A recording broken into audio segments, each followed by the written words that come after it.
बिस्मिल्लाहिर्रहमानिर्रहीम अस्सलाम वालेकुम।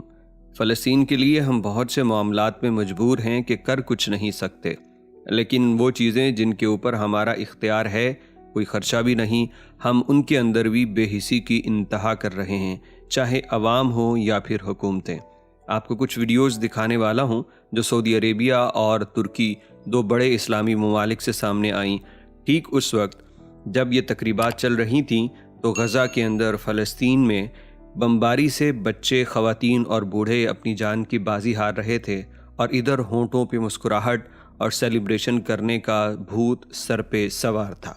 ये कुछ वीडियोस देख लीजिए, उसके बाद मैं अपनी बात भी करूँगा, यानी अपने देश की। हम उसको भी इसमें नज़रअंदाज नहीं कर सकते कि क्रिकेट नामी बुखार ने किस तरह हमें एक जोशो खरोश में मुब्तला कर रखा है और हमें फ़लस्तीनी बहन भाइयों का दुख भूल चुका है। ज़रा ये वीडियोस देखिए।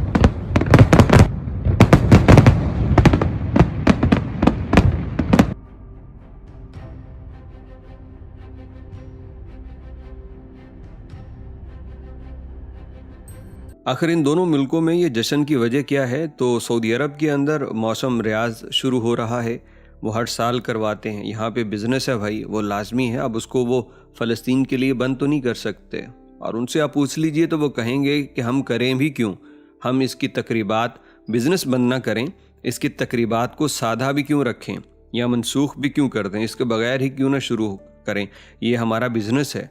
ऐसा करने से फ़लस्तीन का कब्ज़ा ख़त्म तो नहीं हो जाएगा। जी बिल्कुल, आप दुरुस्त कह रहे हैं। हम अगर तुर्की चले जाते हैं तो वहाँ भी 100 साला जमहूरी कुव्वत बनने पे वो जश्न मना रहे हैं, यानी उनकी खिलाफत ख़त्म हुई थी और जमहूरियत वहाँ पे नाफिज होगी, तो वो उस चीज़ का जश्न मना रहे हैं। पहले तो यही देखिए कि उनको खिलाफत के जाने पे दुख करना चाहिए, जश्न मनाना चाहिए।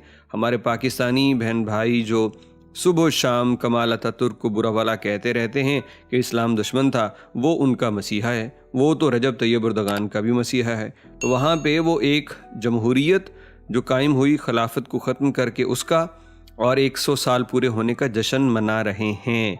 लेकिन किस वक्त? जब फ़लस्तीन पर बमबारी हो रही है। तो भाई ये दो बड़े मुल्कों का हाल है।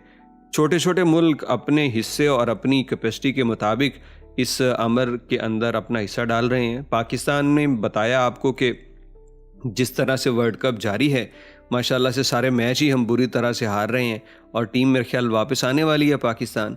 और इसके बावजूद हम बस जिस दिन मैच है, पूरा सोशल मीडिया देख लीजिए जाके, भरा पड़ा रहता था मैच से, तबसरों से। ये बड़ा अच्छा खेला, ये बड़ा गंदा खेला, फ़लाँ होता तो यूँ हो जाता, फ़लाँ नहीं था तो ऐसा हुआ, फ़लाँ को निकाल दो, चेयरमैन पीसीबी यूँ कह रहा है और बाबर आजम जो है वो ये कहता है। बस इन्हीं बातों में हम भी बड़े लगे रहें। अब चूंकि हमें पता है कि हम आगे नहीं जा सकते, वापसी की तैयारी है, तो अब हम फिर से दोबारा फ़लस्तीन की जानिब आएंगे। अगर यही पाकिस्तान जीतता रहता और ये फाइनल और फिर जीतने की तरफ जाता ना, तो हर तरफ हल्ले गुल्ले, बड़ी बड़ी स्क्रीन्स लगती हैं, एक तरफ बड़े इंजॉय करके हम मैच देख रहे होते हैं और दूसरी जानिब गज़ा के ऊपर बमबारी हो रही होती है। तो ये मेरे अजीज़ दोस्तों, वो हमारा अमल है कि जिसके ऊपर हमारा कोई ख़र्चा नहीं होना था। हम नहीं उनके लिए वहाँ जाके लड़ सकते, हम इतनी हैसियत नहीं है कि कोई पैसे भेजे फॉर एग्ज़ाम्पल, लेकिन दुख तो कर सकते हैं, एहसास तो कर सकते हैं। लेकिन यहाँ पे बस सोशल मीडिया पे बाइकाट करते हैं, और जिन चीज़ों का बाइकाट बहुत आसान है, घर बैठे हो सकता है, उसका बाइकाट कोई नहीं करता। यानी ऐसी आप कह दो ना कि यार मैं 1 महीने के लिए, 2 महीनों के लिए, जब तक फ़लस्तीन के ऊपर ऐसा मुश्किल वक्त है, मैं खाना खाना तो बंद नहीं कर सकता, लेकिन मैं किसी भी खुशी की तकरीब में कोई इंटरटेनमेंट, कोई इस तरह की मैं शरीक नहीं हो सकता। मैं बात करूँगा सोशल मीडिया पे तो सिर्फ फ़लस्तीन की करूँगा, लेकिन नहीं यार, हमारे अंदर वो एहसास की जो दौलत है ना, हम उससे भी खाली हैं, जो कि बिल्कुल मुफ्त है। अल्लाह रब्बुल इज़्ज़त अवाम, ख़वास, हुक्मरान और इन सब मुसलमानों के हाल पे रहम फरमाए और मुझ समेत मैं अपने आप को भी कह रहा हूँ, हम भी वो गम नहीं करते जो करना चाहिए था।